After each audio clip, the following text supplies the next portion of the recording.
આપ કલ્પના કરો, નર્મદાની મૂળ યોજના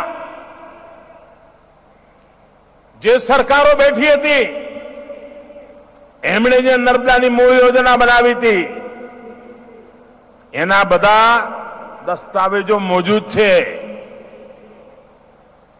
એમાં ક્યાંય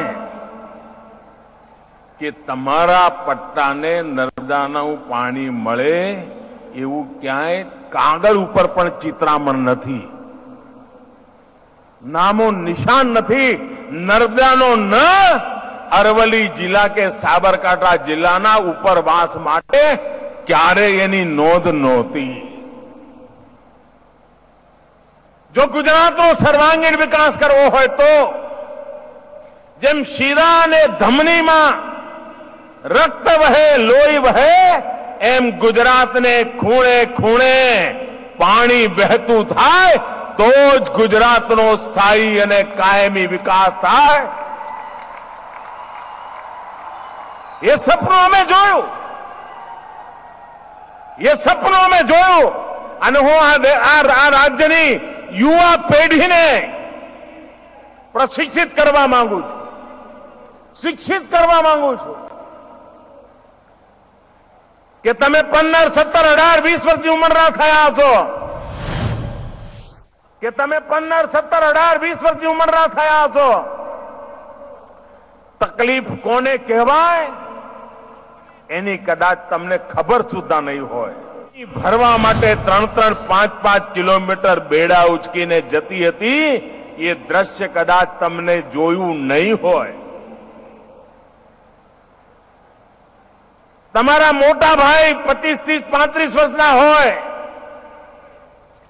એને પરીક્ષાના દિવસોમાં રાત્રે વાંચવું હોય તો લાઈટ ન આવી હોય એ તમારા મોટા ભાઈને ખબર હશે, કદાચ તમને ખબર નહીં હોય.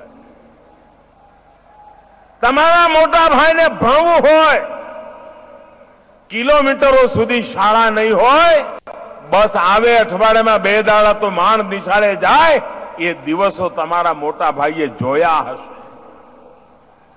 15, 17 વર્ષની ઉંમરના ગુજરાતના જવાનિયાએ મુસીબત કોને કહેવાય, દુઃખ કોને કહેવાય, અંધારું કોને કહેવાય, દુષ્કાળ કોને કહેવાય, પાણીનો અભાવ કોને કહેવાય, બસ ન આવે, રોડ ન હોય, સાયકલ ન ચાલે, એ દિવસો કેવા હોય એ એને જોયું નથી.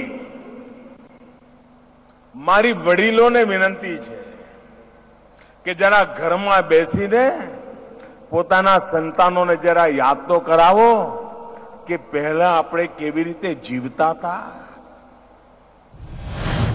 કે પહેલા આપણે કેવી રીતે જીવતા હતા, અંધારામાં દિવસ કેવી રીતે કાઢતા હતા, વરસાદ માટે કેવા વલખા મારતા હતા.